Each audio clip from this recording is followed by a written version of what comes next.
제가 수요일 저녁이 되면 가끔씩 이런 말씀을 드릴 때가 있죠. 옛날에 제가 신학교 다닐 때, 그 신대원 다닐 때 교육전도사를 번동에서, 저 수유리 옆에 번동이 있죠. 번동에서 번동제일교회라고 하는 교회에서 중등부 교육전도사를 제가 한 3년 동안에, 신대원 3년 그 동안에 제가 그곳에서 교육전도사로 이제 지냈었는데, 그때 이제 담임 목사님이셨던 분이 이북 분이셨습니다. 저 평안북도 용천에서 태어나신 그런 어른이신데, 백낙기 목사님이라고 지금은 하나님 나라에 가 계시는데, 그 백낙기 목사님께서 수요일 저녁이면 가끔씩 예배 시작하기 전에 이런 말씀을 하신 적이 있습니다. 이북 사투리를 써가시면서 당신이 예언을 한 가지 하겠노라고, 이 예언의 말씀을 꼭 기억하라고, 그러면서 수요일 저녁에 하시는 말씀이 예수님께서 언제 강림하실지, 언제 재림하실지 내가 예언을 하겠다, 그렇게 이야기를 하시면서 꼭 하시는 말씀이, 예수님이 언제 재림할지는 우리가 알지 못하지만 이제 이 연세 많으신 그 백낙기 목사님이 하시는 말씀이, 예수님은 반드시 자기가 생각할 때는 예수님은 수요일 저녁에 오신다, 이렇게 웃으시면서 이북 사투리를 써가시면서 그렇게 말씀을 하시곤 했습니다. 특별히 수요일 저녁에 비가 오는 날이면 더더욱이 이 말씀을 빼놓지 않으십니다. 예수님께서 재림하실 때는 반드시 수요일, 그것도 비 오는 수요일 저녁에 재림하실 거다, 이렇게 말씀을 하십니다. 그러면서 이제 한바탕 웃으면서 수요일 저녁에 이렇게 비가 와도 하나님 앞에 예배하는 여러분들이 예수님 맞이할 준비가 되어 있는 분들이다 라고 하는 그런 이야기를 아주 재미있게 들려주셨던 적이 있습니다. 그 당시만 하더라도 교육전도사들도 수요일이면 다 예배당에 가서 또 예배 드리고 이제 그랬던 시절이었는데, 제가 그때 그 말씀들을 수요일 저녁에, 비가 오는 수요일 저녁이면 그 백낙기 목사님이 어김없이 빠짐없이 그 예언의 말씀을 하겠노라고 하며 그 말씀을 또 하시고 또 하시고 그랬던 기억이 지금도 생생합니다. 그래서 제가 가끔씩 한번 이제 수요일 저녁마다 이제 이런 말씀을 드리는데, 오늘은 그 백낙기 목사님의 말씀을 빌어서 저는 이렇게도 말씀을 드리고 싶습니다.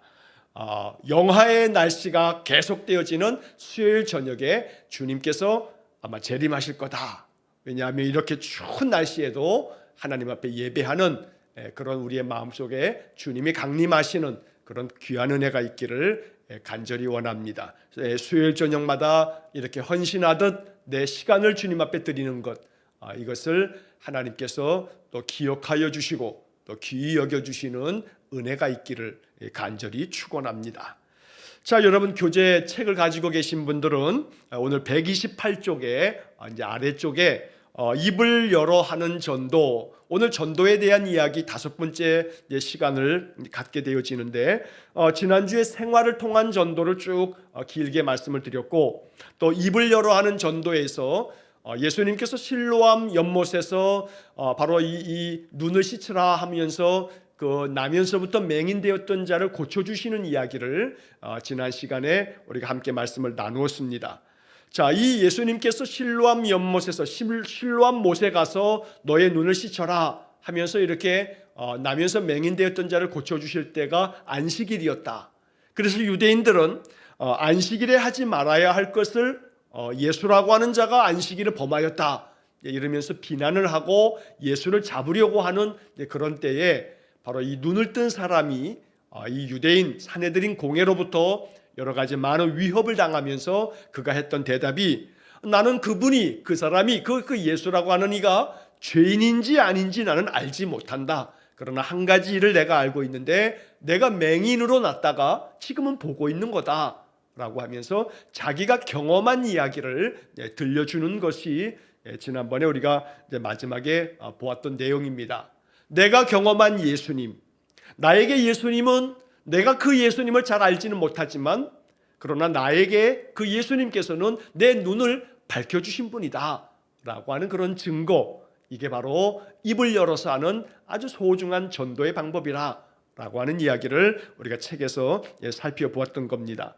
자, 오늘 여러분 그 책을 교재를 보시게 되면 입을 열어 하는 전도 그 128쪽의 아래 부분에 보면 두 번째 베드로전서 3장 15절을 읽으십시오 라고 하는 구절이 나옵니다. 베드로전서 3장 15절.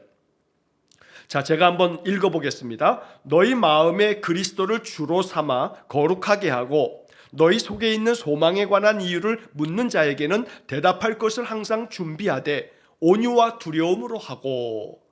자, 이 베드로전서 3장 15절의 말씀이 전도하는 전도의 삶 속에서 우리가 참 꼭 기억해야 할 아주 중요한 교훈이 담겨져 있습니다. 자, 우리가 가지고 있는 책을 보시게 되면 첫 번째 질문에 이런 질문이 나옵니다. 다른 사람에게 그리스도를 증거하기 전에 먼저 무엇을 해야 합니까? 자, 이 베드로전서 3장 15절의 말씀의 앞부분에 보면 이렇게 말씀이 되어 있지요.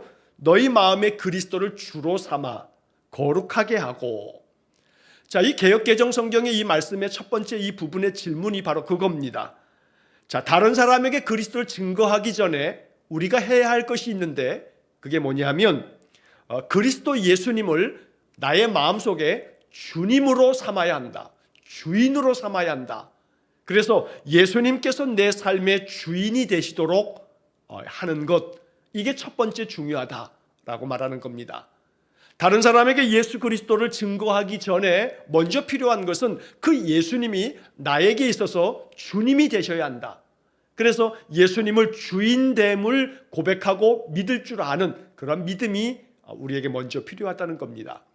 나에게 예수님은 누구신가? 라고 하는 이 질문은 예수 믿는 사람들에게 대단히 중요한 그런 질문이 됩니다. 여러분 한번 생각해 보시기 바랍니다. 여러분에게 예수님은 누구십니까? 만약에 예수님께서 우리 앞에 딱 찾아오셔서 예수님께서 우리에게 물으시기를 나는 너에게 누구냐? 너에게 있어서 나 예수 그리스도는 어떤 존재이냐? 어떤 의미가 있느냐? 라고 물으실 때 우리가 과연 뭐라고 대답할 것인가?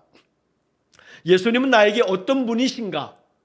이 베드로전서 3장 15절에서 사도 베드로는 그리스도를 주인으로 삼아야 한다. 그래서 내 인생의 모든 삶의 주인은 내가 아니고 예수님이시다. 그래서 예수님을 주인 삼고 예수님의 뜻을 받들어서 살아가는 그런 인생의 삶이 먼저 필요하다라고 이렇게 이야기를 하는 겁니다.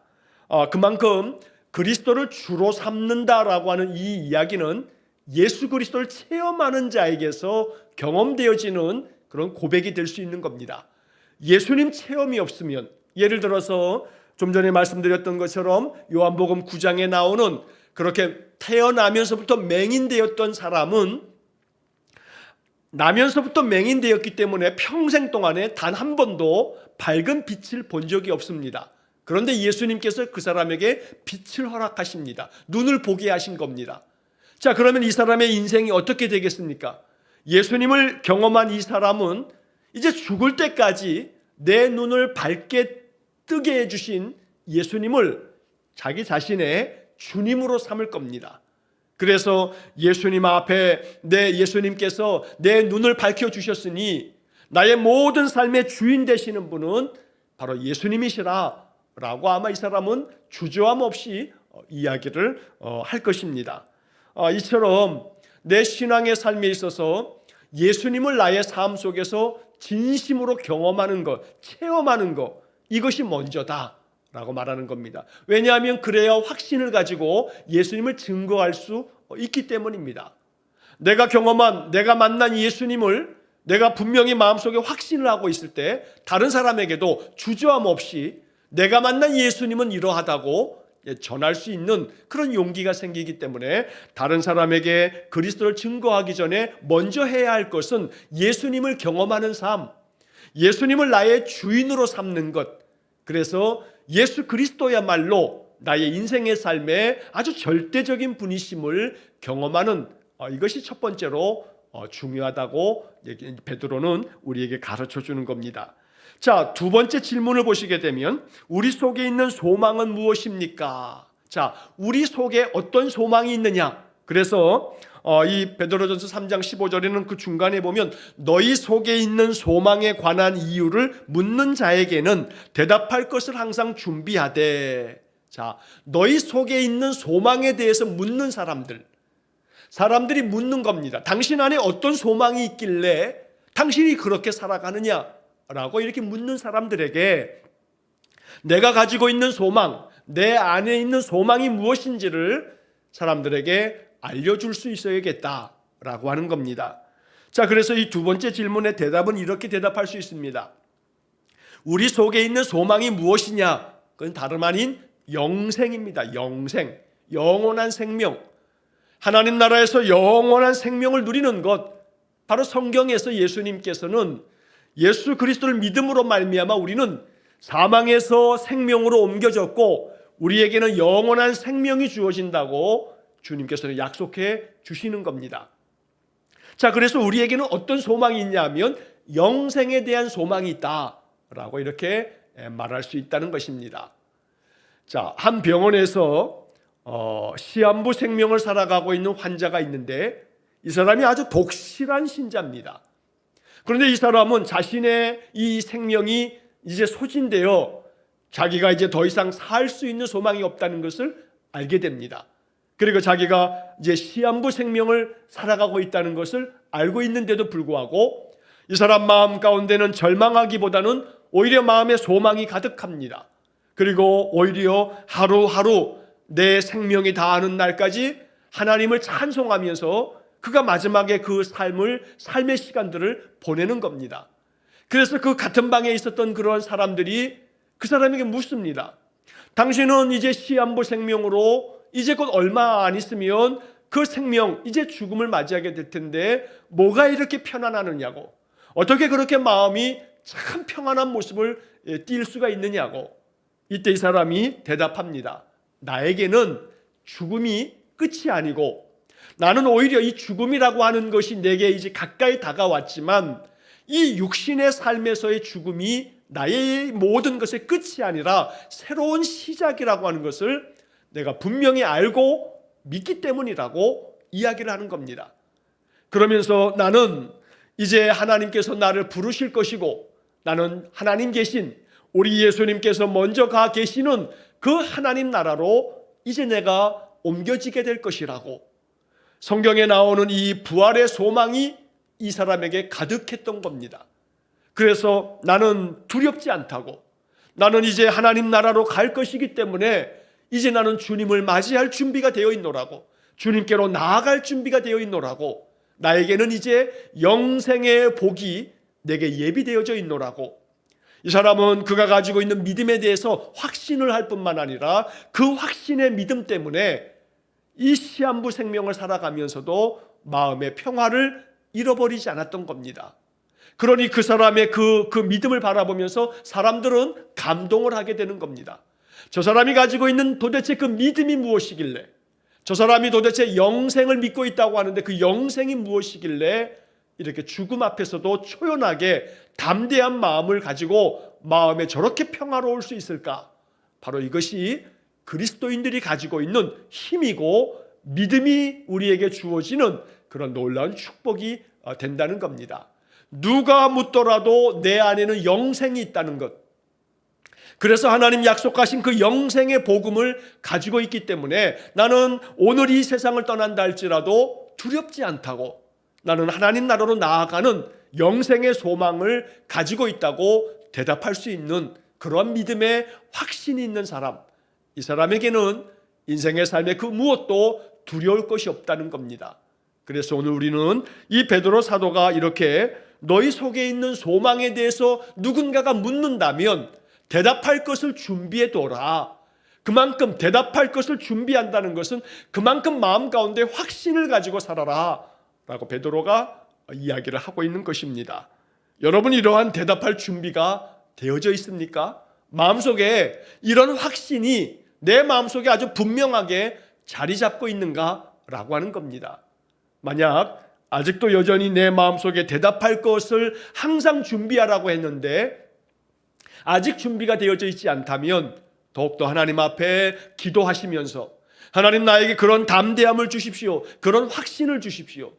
누구든지 간에 나에게 소망을 묻는 사람이 있다면 내 안에는 영생의 소망이 있노라 라고 대답할 수 있는 분명한 구원의 확신과 영생의 소망과 내 마음에 흔들리지 않는, 변치 않는 아주 확고한 믿음을 나에게 허락해 주십시오.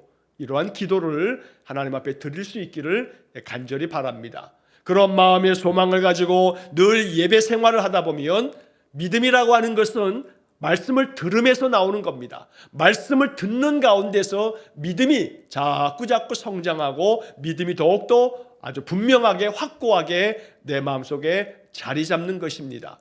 오늘도 이 시간 이렇게 예배하는 여러분들의 삶 속에, 여러분들의 마음 심령 속에 영생의 소망이 대답할 것으로 마음속에 확고하게 준비되어지는 그런 귀한 은혜가 있으시기를 간절히 축원합니다.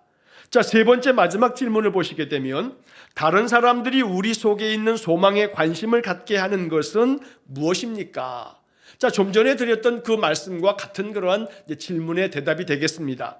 자, 다른 사람들이 우리 속에 있는 소망, 저 사람은 도대체 그 마음속에 무엇이 있길래 저렇게 평안한가? 마음에 그 어떠한 요동함도 없이 그 마음 가운데 한없는 평화가 찾아오는 것, 바로 그것이 사람들이 우리의 마음속에 있는 소망에 대해서 관심을 갖게 하는 그 무엇이 될 것입니다. 그래서 우리가 가지고 있는 우리의 삶의 마음 가운데 그 어떠한 인생의 시련과 역경 앞에서도 담대한 마음, 그래서 내 마음속에 가지고 있는 그 믿음 때문에 언제든지 어떤 상황에서든지 감사가 넘치는 그러한 생활, 언제나 그 입술에서 불평하고 원망하고 짜증내는 게 아니라 감사하고 찬양하고 기도하고 축복하고, 오히려 우리의 입술에서 언제나 흘러나오는 것은 할렐루야, 주님을 찬양하면서 항상 말씀 속에서 말씀을 읊조리고 그 말씀을 되뇌이고 늘 말씀을 이야기하고 내 마음속에 소망이 넘쳐나는 그러한 삶의 모습을 보여줄 때 사람들은 우리 믿음의 사람들이 가지고 있는 그 마음속에 무엇이 있길래 라고 하는 그런 질문을 하게 될 것입니다. 간혹가다 우리 성도님들을 바라볼 때도 제가 그걸 느낄 때가 있습니다. 어떤 분들을 보면 언제나 그분의 마음속에 기쁨이 넘칩니다. 언제나 항상 감사합니다. 감사. 작은 것 속에서도 감사를 고백하는 그런 분들이 계십니다. 주변 사람들이 그 사람의 그러한 삶의 모습을 바라보면서 마음 가운데 느끼게 되는 겁니다. 야, 저 사람은 뭐가 저렇게 감사할까? 항상 내 마음속에 감사, 뭐든지 감사를 고백하는 사람을 바라보게 되면 누구든지 간에 저 사람은 도대체 어떤 마음이 있길래 그 사람의 마음속에는 항상 감사가 그치지 않는가라고 하는 궁금함이 생겨지는 겁니다. 그래서 무엇보다 다른 사람들이 우리의 마음속에 있는 그 소망을 관심 갖게 하려면 내 마음속에서부터 먼저 주님의 은혜가 충만하면서 감사 충만, 또한 기쁨 충만, 언제나 말씀과 기도와 찬양을 통해서 하나님 찾는 마음으로 우리의 마음속에 이렇게 늘 성령이 충만한 모습이라면 사람들은 우리 성도들의 그런 삶의 모습을 바라보면서 영향을 받게 되는 겁니다. 이러한 믿음의 영향력을 끼칠 줄 아는 그런 성도가 하나님 앞에서 아주 소중한 하나님의 동역자가 되어서 하나님 나라를 확장시키는 전도자의 사명도 그런 사람이 감당하게 된다라고 말할 수가 있다는 것입니다. 자, 베드로전서 3장 15절의 말씀을 지금 보고 있는데 맨 마지막에 보면 이러한 이야기가 나옵니다. 자, 대답할 것을 항상 준비하되 온유와 두려움으로 하고, 온유와 두려움으로 하고. 자, 이 이야기를 공동번역 성경을 보면 공동번역 성경에는 온유와 두려움으로 대답할 것을 준비해라 라고 이야기할 때 온유와 두려움으로 하고, 이것을 공동번역 성경은 이렇게 번역을 합니다.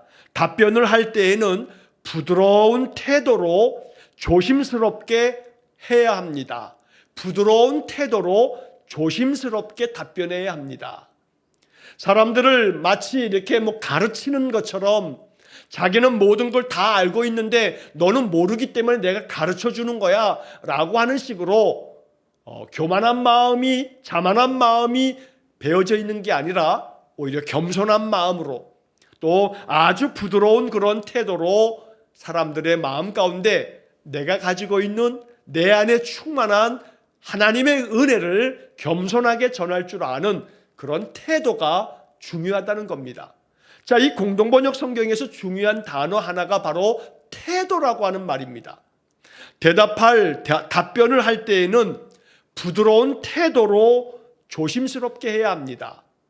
예수 믿는 사람들이 자칫하게 되면 그 태도의 문제 때문에 사람들에게서 신뢰를 받지 못할 때가 많습니다. 태도가 중요한 겁니다. 사람들이 느낄 때 그 사람의 태도, 그 사람의 그 말씨, 그 사람의 말이 얼마나 부드럽게 따뜻한 마음 속에서 그 대답을 하고 이야기를 하는가. 어찌 보게 되면 우리의 그 말 속에 부드러운 태도가 없어서 사람들을 야단하듯이 또 사람들을 훈계하듯이 사람들에게 이렇게 막 무언가를 지시하듯이 이렇게 말하는 태도는 오히려 사람들의 마음에 거부감을 만들어 내게 될 뿐입니다. 부드러운 태도로 조심스럽게 이렇게 대답할 것을 답변할 줄 아는 그러한 것을 베드로 사도가 우리에게 가르쳐주고 있는 것입니다. 이것을 마음 가운데 잘 우리 마음속에 묵상하면서 사람들에게 이야기할 때도 항상 부드러운 태도로 따뜻한 마음이 느껴지도록 조심스럽게, 그래서 그 사람들이 내 안에 있는 소망, 내 안에 가지고 있는 영생에 대한 확고부동한 이 믿음, 하나님께서 주시는 감사 충만한 그런 삶의 태도, 이런 것들을 드러나게 함으로써 주변 사람들이 나의 이 부드러운 태도와 또 감사가 넘쳐나는 그런 평안의 삶의 모습을 바라보면서 그들이 우리 안에 있는 주님, 바로 예수님에 대하여 마음 가운데 그들이 더 주님께로 향할 수 있도록 그렇게 인도하는 사람, 이 사람이 아주 소중한 전도자라고 베드로가 우리에게 알려주고 있는 것입니다. 자, 이제 그 다음 페이지를 넘기시게 되면 130쪽에, 교재 130쪽에 맨 위에 보게 되면 전도할 때 우리의 태도는 어떠해야 합니까? 좀 전에 드렸던 말씀들과 똑같습니다. 온유와 두려움으로 하라, 부드러운 태도를 가지고 조심스럽게 하라 라고 이렇게 이야기를 하고 있는 겁니다. 공손하게 또 친절한 마음의 태도를 가지고 사람들에게 이야기할 때 사람들은 우리 믿음의 사람들의 이런 태도를 바라보면서 마음 가운데 아주 선한 영향력을 받게 된다라고 하는 것을 잊지 말아야겠습니다. 자, 여러분 이제 130쪽에 이제 그 위에 보시면 4번 네 번째 전도의 전략이 나옵니다. 전도의 전략. 자, 이 전도의 전략이라고 하는 것은 예수님께서 우리에게 명하신 이 지상 명령은 가서 모든 족속으로 하여금 그리스도의 복음을 전하고 그들을 제자 삼으라 라고 하는 그런 말씀들입니다. 그래서 교재 내용을 보시게 되면 예수님은 잃어버린 자를 찾아서 구하려고 세상에 오셨습니다. 그분은 우리 안에 계심으로 우리는 그분을 증거할 용기를 주시길 그분께 구할 수 있습니다. 짧은 시간이라도 어떤 사람과 함께 있을 때마다 우리는 하나님의 사랑과 용서의 기쁜 소식을 전하기 위해 그 시간 그 자리에 있게 되었음을 기억해야 합니다. 자, 우리는 사람들에게 복음을 전해서 그들이 자기의 삶을 그리스도에게 헌신하게 해야 합니다. 그러나 어떤 사람들이 그리스도를 주님으로 영접하지 않더라도 실망할 필요는 없습니다. 그것은 하나님이 하시는 일이기 때문입니다. 우리의 책임은 사랑과 진실한 관심을 기울여 그들에게 복음을 전하는 것입니다. 그래서 이 이야기는 한마디로 얘기하면 언제든지 어떤 기회가 있을 때마다 그리스도를 전할 수 있는 기회로 삼으라 라고 이렇게 이야기를 합니다. 내 안에 있는 예수님, 또 내가 가지고 있는 이 믿음의 힘과 믿음을 통해서 내가 얻고 있는 그 믿음의 축복에 대해서 사람들에게 이야기할 수 있는 그런 기회에 대해서 항상 마음속에 생각하는 것이 필요하다고 이야기를 하고 있는 겁니다. 자, 그러면서 여러 가지 이제 상황에 따라서 이러한 전략을 가지고 전도에 임할 수 있어야 한다라고 이렇게 이야기하고 있는데, 자, 이 교재가 만들어진 지가 꽤 오래됐습니다. 적어도 20년이 훨씬 더 되는 그런 교제입니다. 그러다 보니까 지금 2022년 이 코로나 시대에 이 지금 여기서 말하고 있는 전도의 전략들이라고 하는 것이 사실은 옛날에 사용되었던 이런 전략이 오늘날과는 잘 맞지 않는 그런 측면들이 있습니다. 왜냐하면 예를 들면 교재에 나와 있는 첫 번째 내용을 보시게 되면 1대1로 만나기 어려운 사람이 많은 경우에는 전도지를 나누어 줍니다 라고 하는 것이 전략에 소개가 되어져 있습니다. 근데 이제 안타까운 것은 오늘날 전도지를 전해주면서 전도가 되어진다라고 하는 것은 거의 모든 사람들이 경험하고 있는 바처럼 전도지를 나누어 주면서 전도하는 시대는 이제는 사람들의 마음 가운데 그렇게 전도의 문이 열리지 않는다라고 하는 것들이 거의 모든 사람들의 공통된 견해입니다. 그래서 요즘에는 모두가 다 한결같이 하는 이야기가 뭐냐면 우리 성도들의 삶을 통해서 결국은 관계의 전도가 오늘 우리 시대에 오직 참으로 귀한 전도의 방법이며 전략이다라고 이렇게 입을 모으고 있습니다. 그러니까 가장 중요한 전도의 방법은 내가 관계 속에 있는 사람들 가운데에서 선한 영향력을 미치면서 그들 안에 믿음을 갖도록, 믿음을 회복할 수 있도록 만들어주는 것, 이게 바로 전도의 가장 중요한 전략이다라고 말하는 겁니다. 왜냐하면 전혀 낯선 사람이 나에게 무언가를 전해주었을 때 오늘날 사람들은 경계하고 마음 가운데 딱 벽을 치고 그 사람의 이야기를 듣지 않으려고 의심의 눈초리로 사람을 마음속에 딱 마음의 문을 닫아버린다는 겁니다.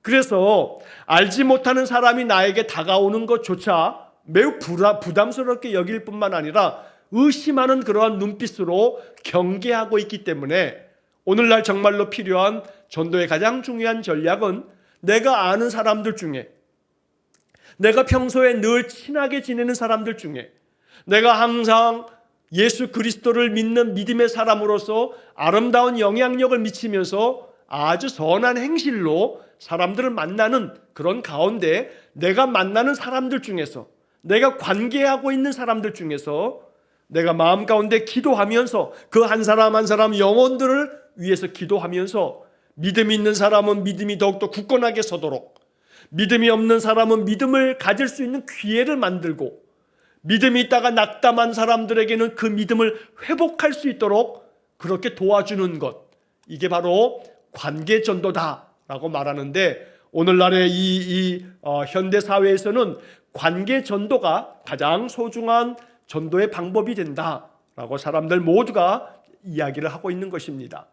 그래서 여러분 지금 이러한 공부를 진행하면서 마음속에 한번 생각해 보시기 바랍니다. 그리고 여러분들의 마음속에 떠오르는 사람들을 마음에 이제 품고 기도를 해야 되는 겁니다. 하나님, 내가 어떤 사람이 마음속에 자꾸 떠오릅니다.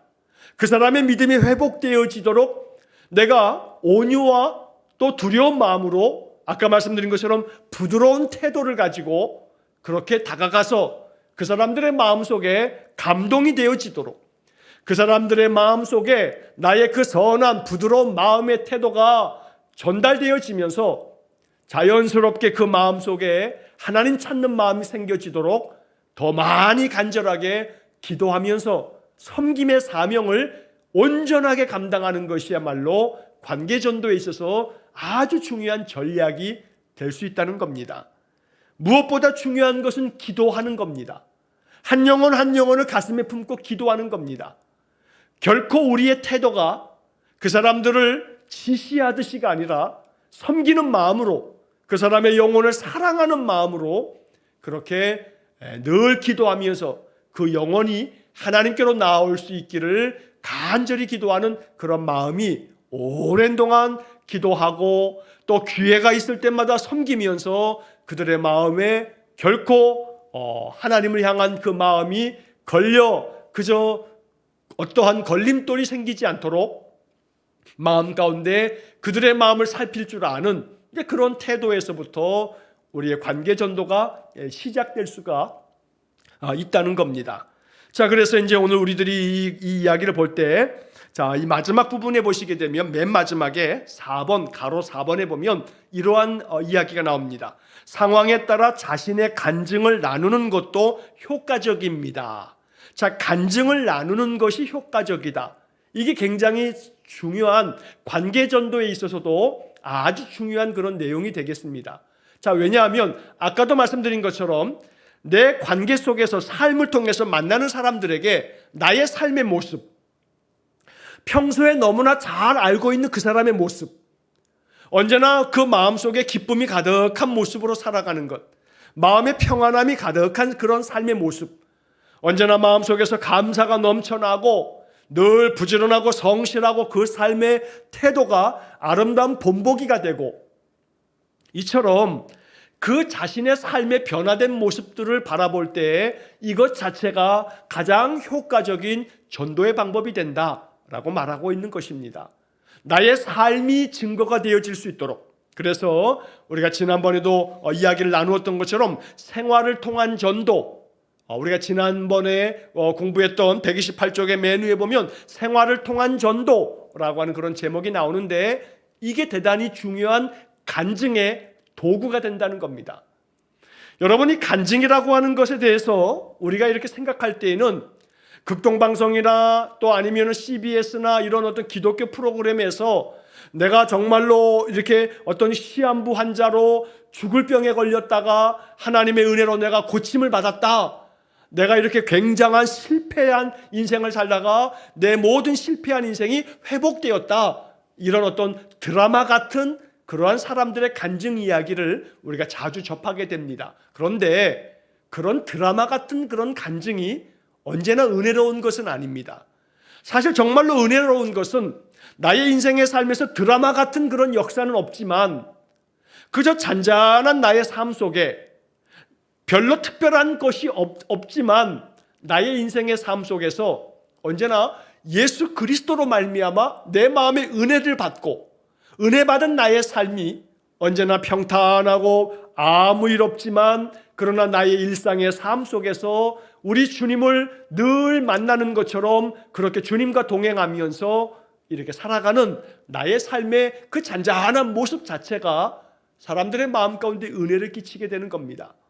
그래서 여러분, 전도에 있어서 나의 삶에 대한 간증이라고 하는 것은 사람들이 나의 삶을 바라보면서 내 삶 속에 특별한 어떤 것은 없지만 그러나 나의 삶의 모습 속에 평화가 있더라, 그 사람의 삶의 모습 속에 평안이 있고 그 삶이 정말로 지혜롭고, 언제나 사람들 속에서 이 사람은 피스메이커가 되어서 사람들의 삶 속에 하나님의 은혜와 평화를 늘 나눌 줄 아는 그런 삶의 모습, 결국 나의 삶의 모습이 언제나 그리스도로 말미암아 사람들의 삶에도 좋은 향기를 드러낼 줄 아는, 아름다운 덕을 끼칠 줄 아는 그러한 삶의 모습을 보일 때 이것이 가장 아름다운 간증이 될 수 있다는 것을 잊지 말아야 합니다. 그래서 우리가 이러한 이야기를 이제 살펴보면서 마음속에 이제 기도하는 것은 나의 삶이 간증이 될 수 있게 해주십시오. 나의 삶의 모습 자체가 사람들에게 잔잔한 감동이 될 수 있게 해주십시오. 사람들의 마음속에 나의 그런 삶의 모습, 나의 그 생활의 모습이 간증이 되어서 사람들이 나를 바라보면서 나를 통해서 하나님에 대한 마음이 그 마음속에서부터 생겨날 수 있도록, 예수님에 대한 마음이 그 마음속에서부터 일어날 수 있도록, 그렇게 하나님 나의 삶을, 나의 생활의 모든 모습들을 그렇게 만들어 주십시오 라고 하는 그런 기도가 우리에게 정말로 중요하게 필요하다는 것입니다. 그래서 우리 성도들의 그런 삶의 모습 자체가 간증이 되고 또 삶의 증거가 될 수 있기를 주의 이름으로 간절히 축원합니다. 자, 여러분, 마지막으로 132쪽을 이제 보시게 되면 전도의 생활화에 대한 이야기가 나오는데, 언제나 생활 속에서 늘 전도할 수 있는 기회에 대해서 늘 마음속에 생각하라는 것입니다. 언제나 나의 생활 속에서 만나는 많은 만남들이 하나님께서 전도할 수 있는 기회를 주시는 거 아닌가? 라고 하는 생각을 가지라는 겁니다. 내가 이 사람에게 예수 그리스도를 전할 수 있는 기회가 아닐까? 하나님이 이 사람을 만나게 하신 것은 이 사람에게 그리스도의 복음이 필요하기 때문에 나로 하여금 이 사람을 만나게 하신 것은 아닐까?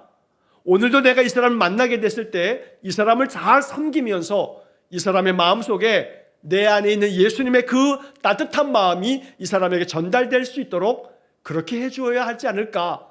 언제나 나의 모든 삶을 전도의 시간이요, 전도의 기회로 삼을 줄 아는 사람, 그러한 사람이 생활 속에서 기회를 얻게 되고 성령께서 그러한 사람을 사용하시더라는 겁니다. 그래서 나의 마음속에 의식이, 나의 생각이 내가 오늘 누군가에게 그리스도의 복음을 나눌 수 있을까? 오늘 내가 나의 삶의 모습을 통해서 어떤 사람에게 잔잔한 그런 감동을 줄 수는 없을까? 생각하면서 내가 어떤 사람에게 예수님에 대한 이야기를 이야기할 수 있지 않을까? 라고 하는 그런 마음으로 아침마다 기도하면서 하나님 오늘 하루 나의 삶 속에서 만나는 사람들 속에서 하나님 기회를 주시고 내가 영적으로 알아차릴 수 있게 해주시고 내가 지금 이 순간에 예수님에 대한 이야기를 하면 저 사람의 마음이 예수님을 마음 가운데 받아들일 수 있는 그런 영적인 기회를 하나님 만들어 주십시오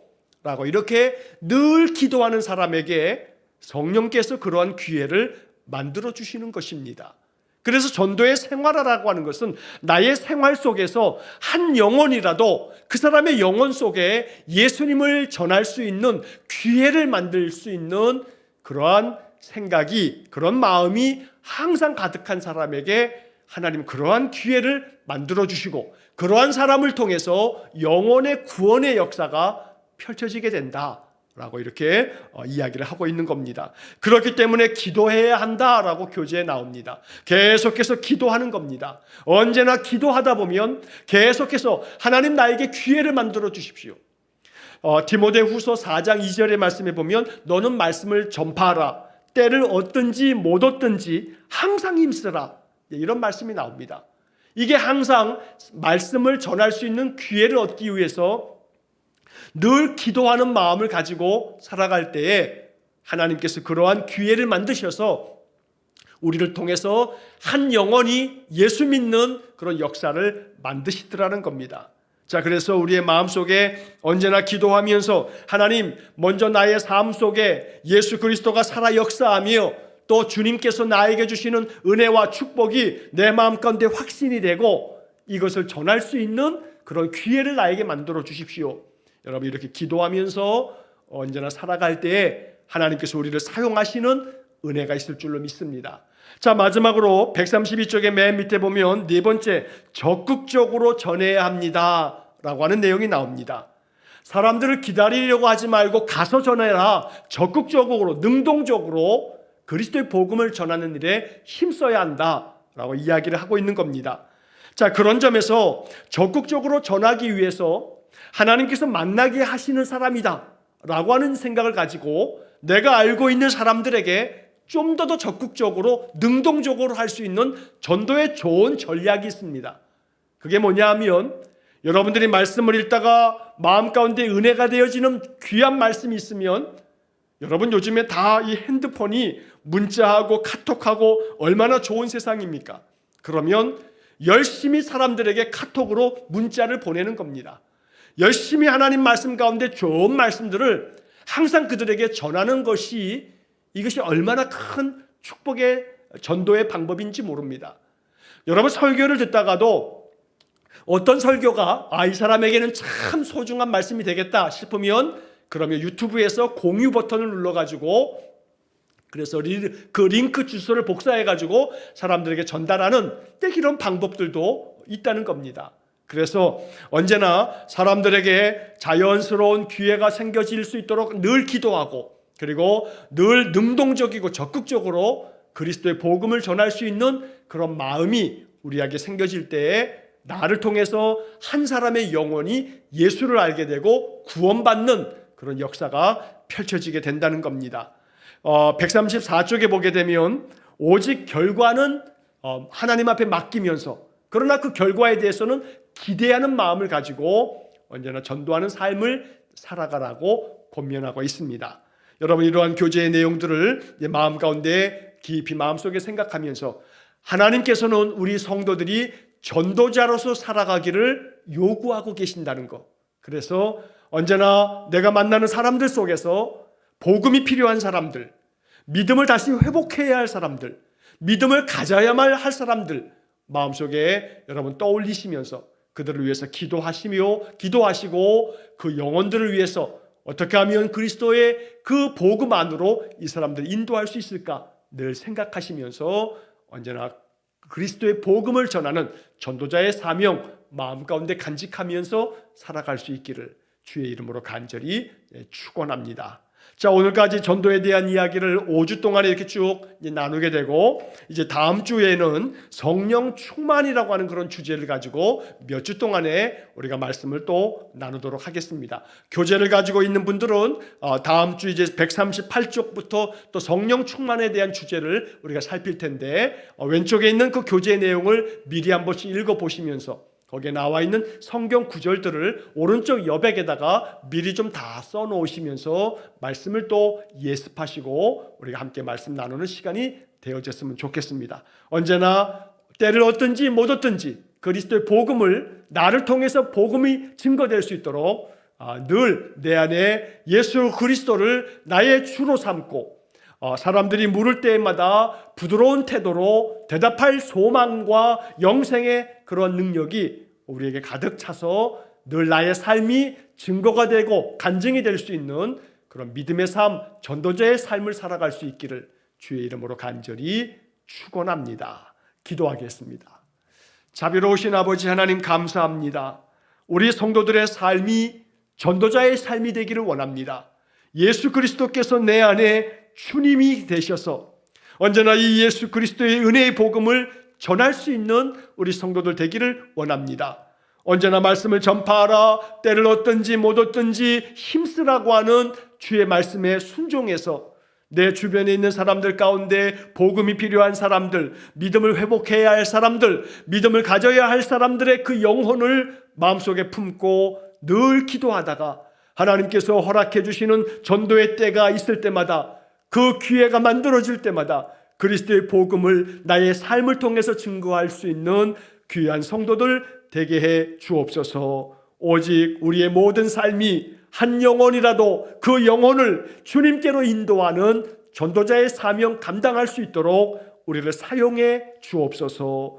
예수님 거룩하신 이름으로 기도하옵나이다. 아멘. 우리 구주 예수 그리스도의 은혜와 하나님 아버지의 극진하신 사랑과 성령의 교통하심이 내 안에 계신 예수 그리스도의 복음의 역사를 언제나 내 주변에 있는 사람들에게 늘 전하는 전도자의 사명 감당하기를 원하여 간절함으로 기도하는 머리 숙인 귀한 성도들 위해 이제로부터 영원토록 함께 하시길 축원하옵나이다. 아멘.